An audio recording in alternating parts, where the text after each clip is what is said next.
各位觀眾好，在前兩集節目裡，我們不是簡單地講一個英雄故事，而是沿着一條被長期遮蔽的線索，一層一層往下追問。第一集，我們追問楊靖宇的早年經歷，他的入黨時間為什麼前後矛盾？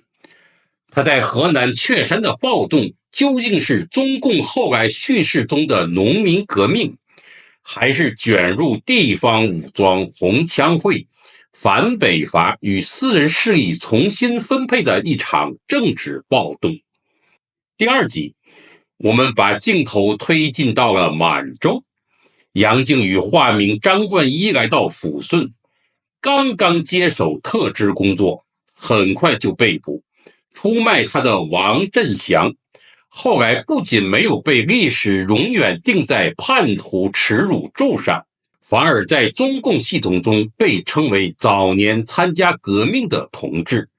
恢復名譽。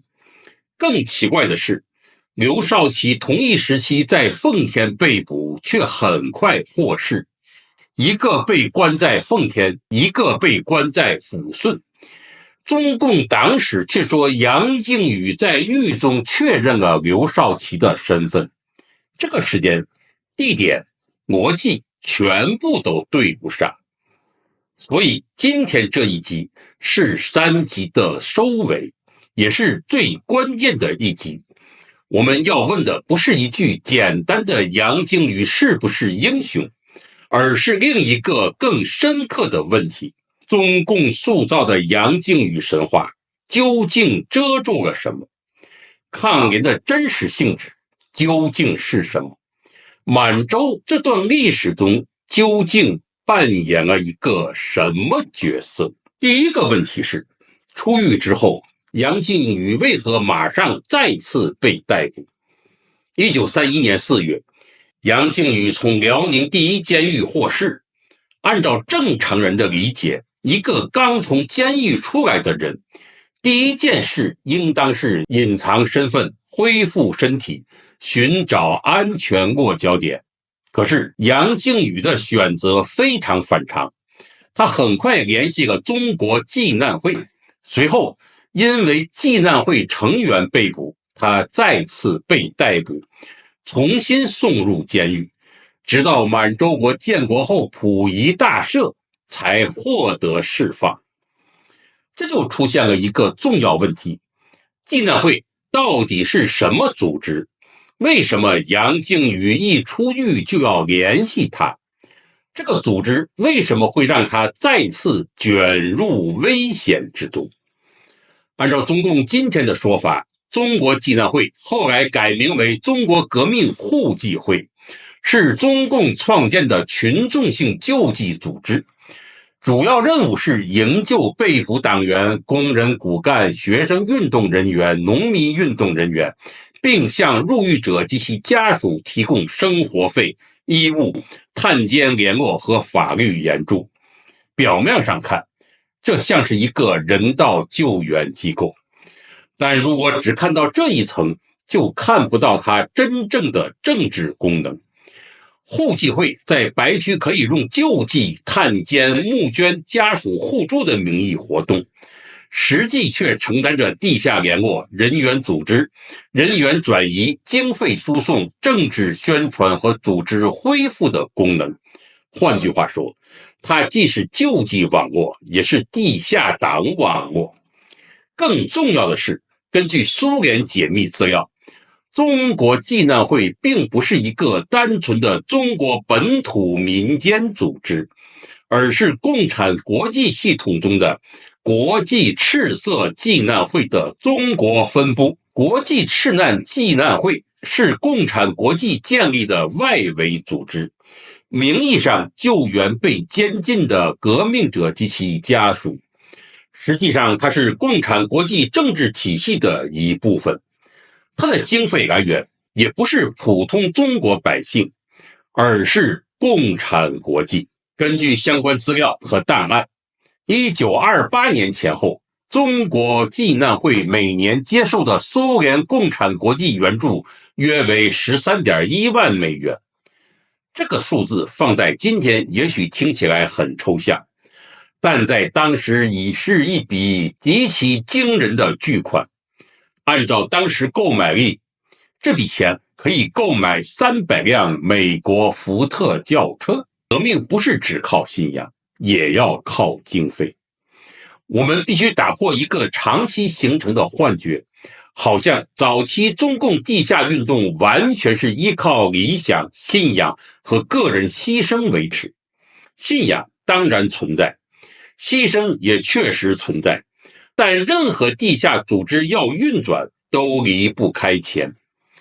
當時濟難會的補助制度相當具體，入獄人員每月有補助，家屬有補助，死亡有撫恤，受傷有醫療補助，夏醫、冬醫、營救費、逃亡生活費、路費、出獄安家費都有各項規定。一個政治犯不僅本人可以得到支援，家屬也可以得到金錢援助。根據當時濟難會的規定，每個入獄的人3美元補助每個月，家屬2美元補助每個月，死亡給20美元補助，受傷住院者每月4美元補助，受傷沒有住院者每月3美元補助，被捕者夏醫費4美元，冬醫費6美元，救援費20美元，超出者列為特別費支出。逃亡者生活費和路費按照實際支出支付，入獄安家費每月5美元。1928年前後，中國人均年收入大約只有35至45銀元，按照當時1美元兌換2.3銀元的比例換算，中國全國人均收入只有16到21美元之間。許多農村家庭全年現金收入並不寬裕，相比之下，濟難會每月數美元的補助，每人幾十美元的營救費，在當時絕對不是一筆小錢，它相當於普通農民數月甚至接近1年的現金收入。這就解釋了一個長期被遮蔽的問題。為什麼中共能夠在極短時間內吸收大量低收入群體、失業青年、礦工、學生和地方武裝人員？當然有政治宣傳，但也有非常現實的經濟吸引力這個因素。我們可以換一個今天的場景來理解。如果今天某個境外政治組織宣布，誰上街反對中共，只要被捕，家屬立刻獲得長期補助，被捕本人也有20萬人民幣高額年薪式的救濟，出獄還有安家費，那麼會有多少人願意參加這個抗議？這個答案不需要我們替觀眾回答。誰先分裂中國？其實中共比滿洲更早建國。很多人一直被灌輸一種說法，滿洲國是中國近代史上第一個分裂中國的政權和國家，但這個說法並不完整，甚至是有意遺漏。1931年11月7日，中華蘇維埃共和國在江西瑞金成立，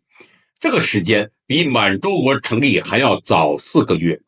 也就是說，在近代中國的國家分裂問題上，中共自己建立的中華蘇維埃共和國時間上早於滿洲國，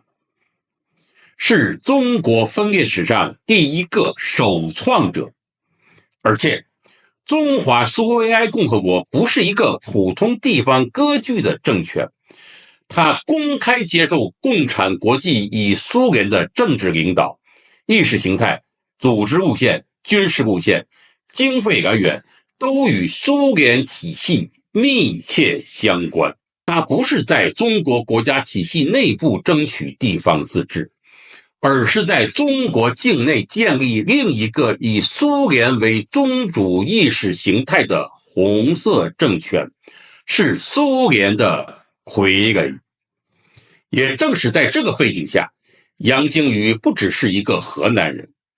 一個地下黨員，一個後來戰死的抗日的抗聯將領，他還是中華蘇維埃共和國中央政府執行委員會委員。換句話說，他在中共自己的政治體系中已經屬於副國級的政治人物。這也就解釋了為什麼楊靖宇會從河南被派往滿洲。滿洲不是普通地區，而是東北亞最重要的重工業基地，也是蘇聯遠東戰略最關注的區域。派一個普通幹部去那裡沒有意義，派一個具有政治身份和地下鬥爭經驗的人去，才符合共產國際和中共中央當時的戰略需要。我們要知道，抗聯戰績、神話數字經得起檔案核對嗎？接下來我們就必須進入一個更敏感的問題，這就是滿洲東北抗聯的戰績。中共長期宣傳說918事變後，滿洲義勇軍有35萬甚至50萬人，抗聯部隊有4萬到5萬人。又說滿洲國時代抗聯共殲滅滿洲關東軍18萬人，滿洲國軍警20多萬人，其中楊靖宇領導的抗聯第一軍殲滅日軍2萬5千餘人。這個數據聽起來非常壯烈，也非常震撼。但歷史研究不能只聽口號，必須回到可核查的軍史、戰報和檔案。根據中共軍史中關於滿洲抗聯的記錄，楊靖宇部隊的核心來源是中共滿洲省委和南滿地方黨組織直接建立的磐石、海龍等地反日游擊隊。1933年，楊靖宇任南滿游擊隊政委後，部隊發展到了250餘人。1933年9月成立東北人民革命軍第一軍獨立師，擁有300名武裝人員。1934年擴編，1936年改成東北抗日聯軍第一軍，後與第二軍合編為第一路軍，最高規模大約在800人。如果按照中共宣傳，楊靖宇一路軍殲滅日軍2萬5千人，那麼800人的部隊人均殺敵31人。這個數據是什麼概念？根據二戰中美軍整體的統計口徑，一線戰鬥人員的人均殺敵數遠遠低於這個數字。二戰中美軍一線戰鬥人員的殺敵數量是 0.12 人，如果算上後勤輔助人員，美軍人均殺敌數量是 0.047 人。作為二戰中最能打的美軍，人均殺敌數量竟然只是楊靖宇的抗日聯軍的258分之一。按照中共叙事，楊靖宇部隊的殺敵效率遠遠超過二戰中最強的工業軍事體系支撐下的美軍。這樣的數據不說不可以，但必須要拿出極其堅實的檔案證據。再看關東軍的規模，1931年918事變時期，關東軍人數並非中共宣傳的那種可以被抗聯大量消滅的龐然大物。1939年諾門坎戰役時，關東軍因為對蘇作戰擴充到了高峰，到了1944年前後，戰爭末期才迅速擴張。若按照中共軍史數據推算，東北抗聯在1937年前後幾乎消滅了關東軍相當大比例的兵力，這與日本、滿洲國和戰爭總體檔案並不吻合。我們回頭再看看歷史數據，滿洲國關東軍在1931年只有不足14000人，最高峰時是1939年，滿洲國關東軍與蘇聯發生戰爭，也就是諾門坎戰爭，這時的關東軍數量達到了40萬人。到了1944年，因為二戰即將結束，關東軍3個月內擴充到了70萬人，而滿洲國軍在1945年前數量只有8萬人，只有到了1945年才擴張到了17萬人。按照中共軍史描述，東北抗日聯軍早在1937年前就已經消滅了關東軍的1半兵力。日本國立公文書館數字檔案中有關東軍戰死傷者記錄，而日本政府及各個研究所更多的歷史檔案資料，這些檔案明確地顯示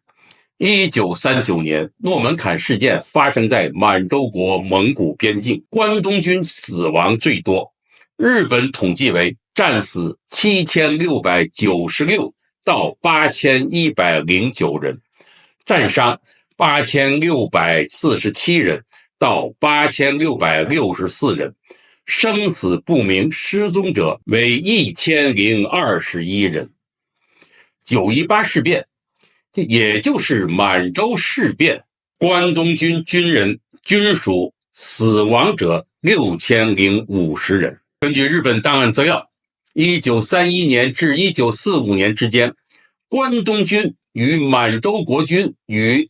土匪，也就是抗聯交戰共1741次，大約是每2天就有一次戰爭。關東軍和滿洲國軍警方面付出的代價是，關東軍戰死289人，負傷471人；滿洲國軍警戰死298人，負傷528人，合計戰死587人，負傷999人。也許有人會問，這個數據可靠嗎？滿洲國軍警我無法確定，但滿洲關東軍死亡士兵和軍官都在日本靖國神社列有姓名和事跡，都是有名可查，而且死亡時間和地點、戰鬥經過都有記載。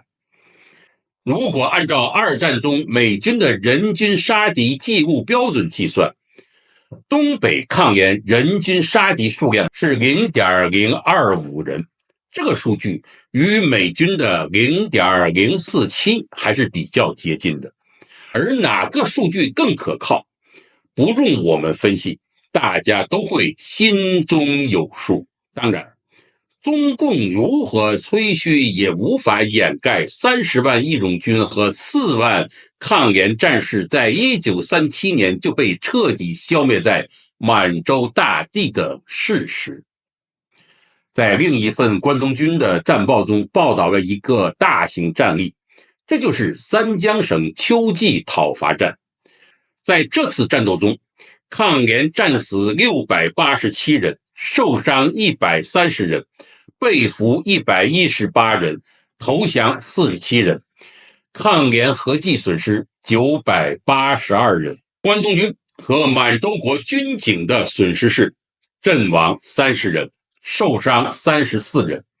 這個戰損比例基本上接近當時中國國軍和日本軍隊交戰的戰損比例。日本方面關於關東軍負傷、諾門坎事件、滿洲事變以及與所謂抗聯土匪交戰的記錄，雖然也需要謹慎使用，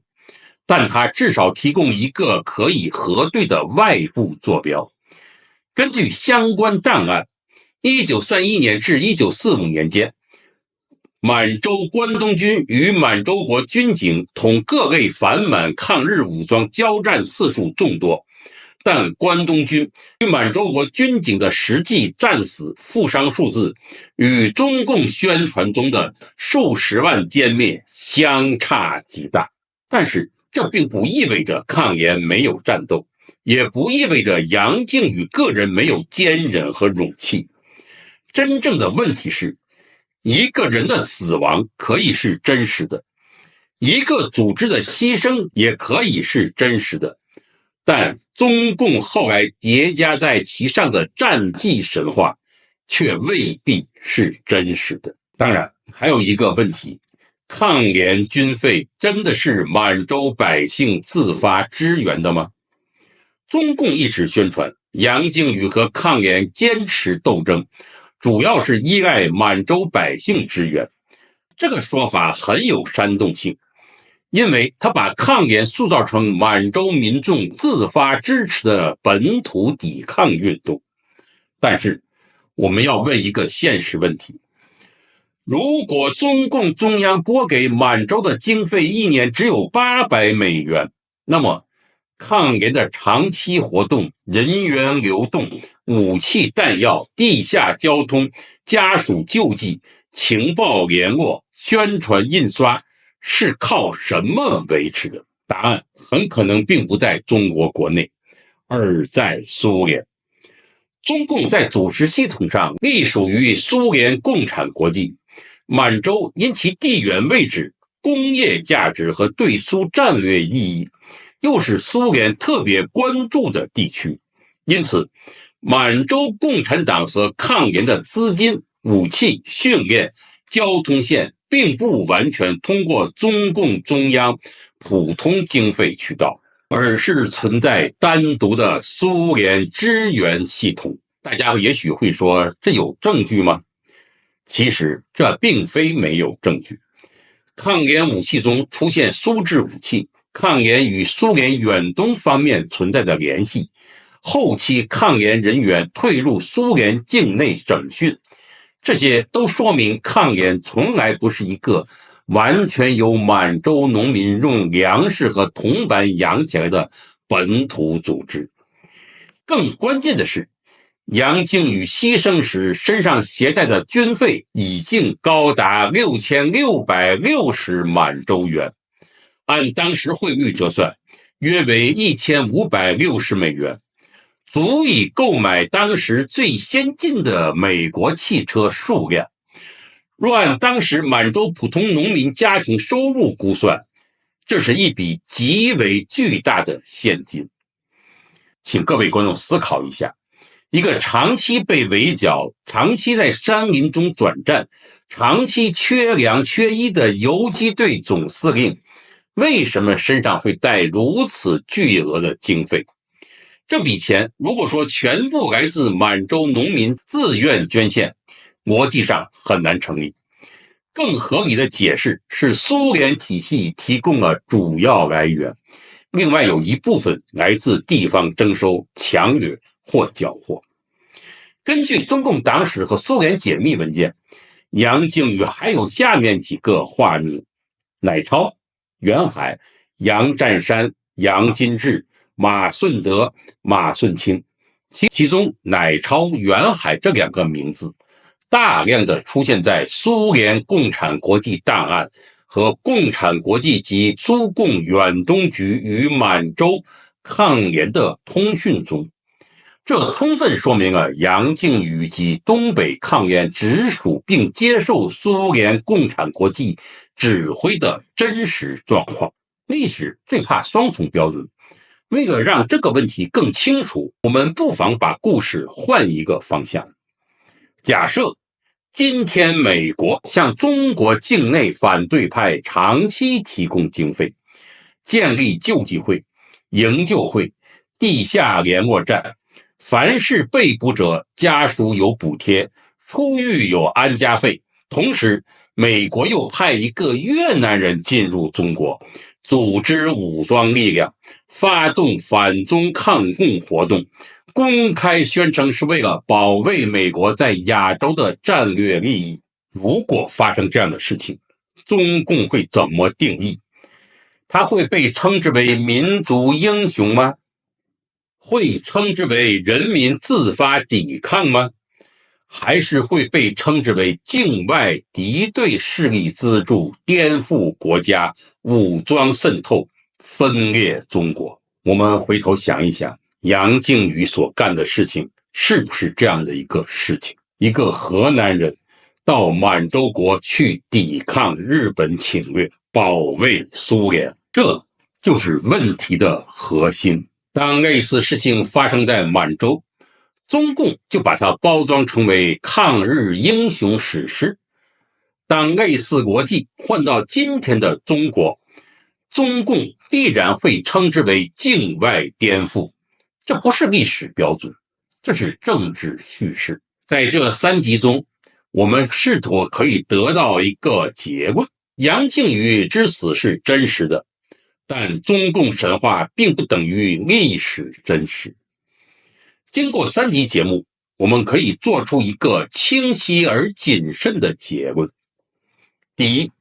楊靖宇個人後來在滿洲的艱苦轉戰，最終戰死是歷史事件的一部分。他的個人意志、忍耐和死亡方式都可以被稱作一種悲劇性的軍事人物命運。對於這一點，不需要簡單的否認。第二，中共圍繞楊靖宇建立的完整英雄敘事存在着明顯斷裂。早年入黨時間與介紹人問題，雀山暴動的性質問題，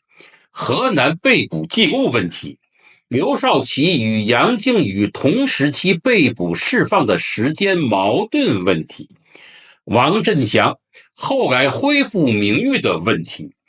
抗聯戰績數據的問題，抗聯軍費來源的問題，這都不是小瑕疵，而是足以動搖官方敘事基礎的重大疑點。第三，楊靖宇不是滿洲本土自然成長出來的民族抵抗英雄，他是中共與共產國際體系派入滿洲的重要政治軍事幹部。他在滿洲的活動不能脫離蘇聯遠東戰略、中東鐵路危機、共產國際經費、中華蘇維埃共和國建國以及中共地下組織擴張這些大背景來理解。第四，東北抗聯當然有反日的一面，但它同時也具有共產國際遠東戰略工具、蘇聯邊境安全代理力量。中共在滿洲建立武裝存在的性質，只講抗日，不講保衛蘇聯，只講民族英雄，不講共產國際，只講滿洲人民支持，而不講蘇聯經費與組織輸入，這就不是完整的歷史，而是選擇宣傳與欺騙。第五，滿洲歷史最大的悲劇之一，就是它長期被中國各種政治敘事奪走解釋權。日本敘事、蘇聯敘事、國民黨敘事、中共敘事都曾經試圖把滿洲變成自己的證據，滿洲自己的歷史、滿洲人民的處境、滿洲國家命運反而被壓在這些宏大敘事之下。所以在此系列的電視節目中，真正要做的不是簡單的翻案，更不是把一個神話換成另一個神話，而是要把檔案、時間線、經費、組織關係和政治背景重新擺到陽光之下。歷史不怕複雜，歷史怕的是被簡單化成為口號。歷史不怕爭論，歷史怕的是只准一種聲音存在。楊靖宇之死可以是真實的，楊靖宇神話卻必須要接受檔案和時間的審判。抗聯的犧牲可以是真實的，抗聯被塑造成為純粹滿洲本土的抗日運動，卻必須要接受歷史的追問。這就是滿洲報告最近這3集節目最終要給出的結論。各位觀眾，關於楊靖宇的這3集節目到這裡，我們暫時告一段落。我們從中國河南講到了滿洲，從紅槍會講到了共產國際，從劉少奇被捕講到了楊振祥恢復名譽，從抗聯戰績講到了軍費來源。每一個問題單獨看，也許都可以被解釋，但所有問題連到了一起，就形成了一條無法回避的歷史裂縫。我希望各位觀眾看完這3集之後，不要急着相信我，也不要急着相信中共的教科書。請大家回到檔案，回到时間線，回到常識，回到最基本的邏輯。如果你認為我們的分析有道理，請在留言區寫下你的看法。如果你認為還有其他解釋，也歡迎你們提出證據。滿洲報告歡迎爭論，但我們拒絕空洞口號。請各位不要忘記點讚關注，並轉發給更多關心真實歷史的朋友，讓被遮蔽的滿洲歷史重新回到陽光之下。各位觀眾，今天我們就到這裡，下期節目我們再見。